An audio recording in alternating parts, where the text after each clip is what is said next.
Selamat siang Bapak, perkenalkan saya Dr. Disha yang sedang berjaga pada klinik di pagi hari ini. Kalau boleh saya tahu nama Bapak siapa Pak? Pak Edi.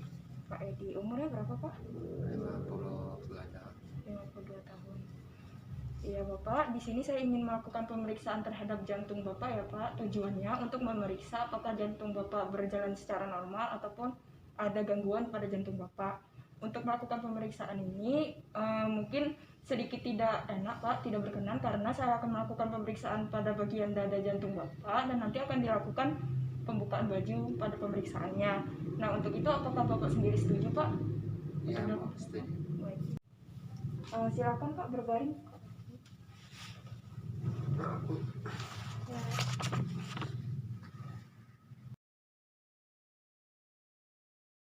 Bapak dalam kondisi rileks ya Pak, lehernya silahkan direlakskan, badannya. Ya baik. Untuk pemeriksaan pertama, di sini saya akan melakukan pemeriksaan pada vena jugularis pasien, di mana saya akan memeriksa vena jugular pada leher pasien. Ya Bapak, silahkan lehernya menoleh ke arah kiri Pak, lehernya saja. Lalu selanjutnya saya di sini akan mengidentifikasi vena jugularis di bagian leher pasien dengan melihatnya center dengan seperti ini. Ini sudah terlihat vena jugularisnya. Saya akan mengidentifikasi pada bagian titik tertinggi dari pulsasi di vena jugularis pada bagian kanan dengan menggunakan penggaris. Nah, di sini saya akan menggunakan penggaris segitiga, di mana pada ujungnya ini saya diletakkan pada tulang atas pada bagian sternum. Lalu penggaris selanjutnya diukur seperti ini, di mana ujungnya tadi diletakkan kepada dari vena jugularisnya.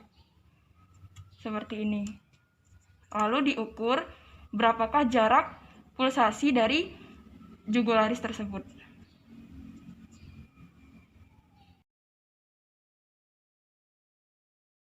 Pemeriksaan pada bagian arteri karotis pada pasien. Nah, di sini saya pada penilaian pertama yaitu melakukan penilaian pada kontur dan juga amplitudo yang terdapat di arteri karotis.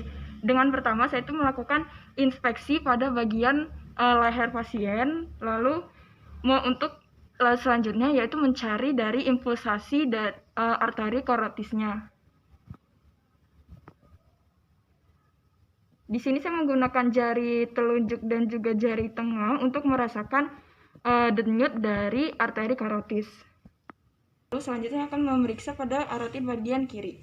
Bapak, tolong lehernya hadapkan ke kanan. Lalu sama seperti tadi, saya menggunakan tangan kanan pada bagian jari telunjuk dan juga jari tengah akan mencari impulsasi pada bagian arteri karotid di bagian kiri pada pasien. Pemeriksaan selanjutnya itu menilai getaran dan breath dari arteri karotis dengan cara kita saat mempalpasi pada bagian arteri karotis, kita menggunakan diafragma pada stetoskop. Kita letakkan pada bagian arteri karotisnya. Seperti ini. Ya Bapak, silahkan Bapak tarik nafasnya Pak, lalu ditahan. Seperti ini. Nah, di sini kita mendengarkan melalui stetoskop apakah terjadi getaran yang saat kita dengar pada arteri karotisnya. Selanjutnya itu inspeksi pemeriksaan pada bagian lengan tangan pasien. Nah, di sini kita akan mencari arteri brachialis yang ada di lengan kanan pasien. Nah, posisikan lengan seperti ini, rilekskan, lalu kita fleksikan beberapa kali pada bagian lengan kanan pasien untuk memeriksa apakah lengan kanan sendiri itu melakukan relaksasi. Tadi kita menggunakan jari telunjuk dan jari tengah. Kita letakkan seperti ini, lalu kita tekan. Jika terasa sedikit getarannya, impulsnya, maka kita akan menekannya terlebih lanjut untuk menemukan impuls yang maksimal. Nah, pada pemeriksaan pada bagian toraks, yaitu yang lanjut itu ada bagian inspeksi terlebih dahulu. Inspeksi sama seperti tadi, leher pasien tingginya 30 derajat, tubuh direlakskan, dan posisi pasien menghadap ke atas atau supinasi. Selanjutnya adalah palpasi. Di sini kita akan mempalpasi pada bagian toraks dada pasien dengan cara kita memeriksa pada bagian titik impuls pada bagian interkostal ketiga dan juga keempat seperti ini. Kita menggunakan bantalan tangan diletakkan pada bagian interkostal 3 dan 4, lalu kita cari titik impulsnya. Nah, kita di sini menekan sampai terasa titik impuls secara maksimal dengan periksa juga getaran atau trill yang terjadi pada bagian titik impuls di sini, pada bagian titik impuls di interkostal 3 dan juga 4. Selanjutnya kita akan melakukan pemeriksaan perkusi pada bagian toraks atau dada pasien. Di sini kita akan melihat yang pertama yaitu batas kiri pada bagian jantung dengan cara kita melakukan pemeriksaan dari bagian lateral ke bagian medial seperti ini.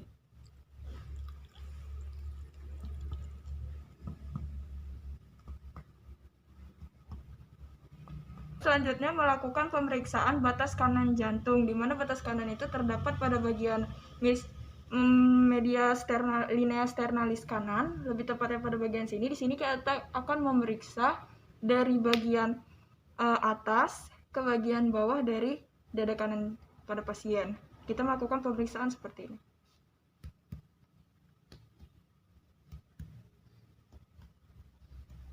Sama seperti tadi, kita akan menemukan suara dari rendah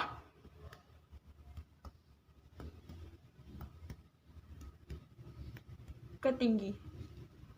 Lalu pemeriksaan yang ketiga yaitu menemukan batas atas dari jantung. Nah, di sini kita akan melakukan pemeriksaan batas atas jantung pada bagian dada kiri dari pasien. Nah, batas atas sendiri itu terletak pada bagian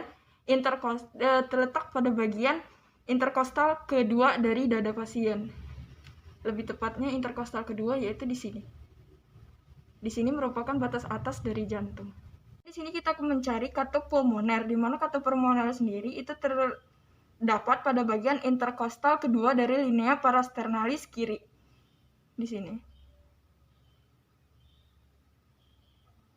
Di sini kita akan melihat interkostal kedua, lebih tepatnya pada bagian sini. Di sini merupakan area katup dari pulmoner. Lalu selanjutnya pada bagian katup aorta itu terdapat pada iga kedua dari kanan. Iga kedua dari kanan, lebih tepatnya pada bagian sini, dan juga itu terdapat pada bagian interkostal kedua dari linea parasternalis. Kita menggunakan diafragma stetoskop untuk memeriksa dari katup aorta itu sendiri.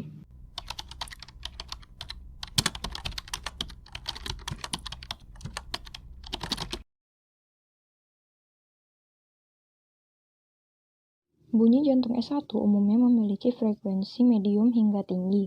Bunyi S1 diauskultasikan menggunakan bagian diafragma pada stetoskop. Bunyi simultan dengan palpasi pada karotis atau apeks kardiak.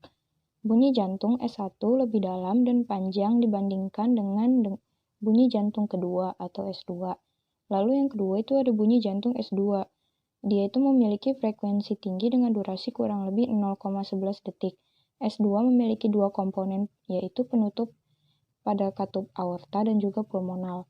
Lalu yang ketiga itu ada bunyi jantung S3, di mana merupakan bunyi mid-diastolik dengan frekuensi rendah.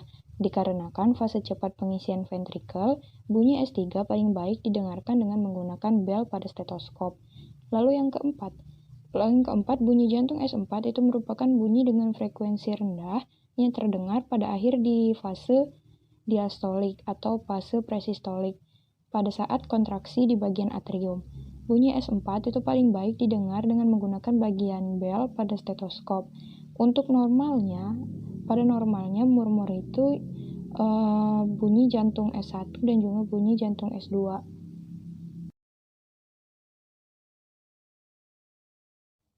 Selanjutnya itu pemeriksaan pada ekstremitas, di mana pertama kita akan memeriksa pada bagian tulang kering pada bagian ekstremitas atau kaki pasien dengan cara kita menekan pada bagian tulang keringnya kurang lebih selama 2-3 detik seperti ini. Lalu lihat, kita lepaskan seperti ini. Jika ada edema pitting terjadi, maka untuk tangan kita sendiri itu akan merasa tenggelam, dan setelah dilepaskan itu akan terjadi bentuk cekungan yang terjadi pada bagian tulang keringnya sendiri. Lalu selanjutnya sama seperti tadi kita melakukan pemeriksaan pada bagian ekstremitas kiri pasien. Kita tekan selama kurang lebih 2-3 detik, lalu lepas dan kita lihat apakah terjadi edema pitting atau tidak.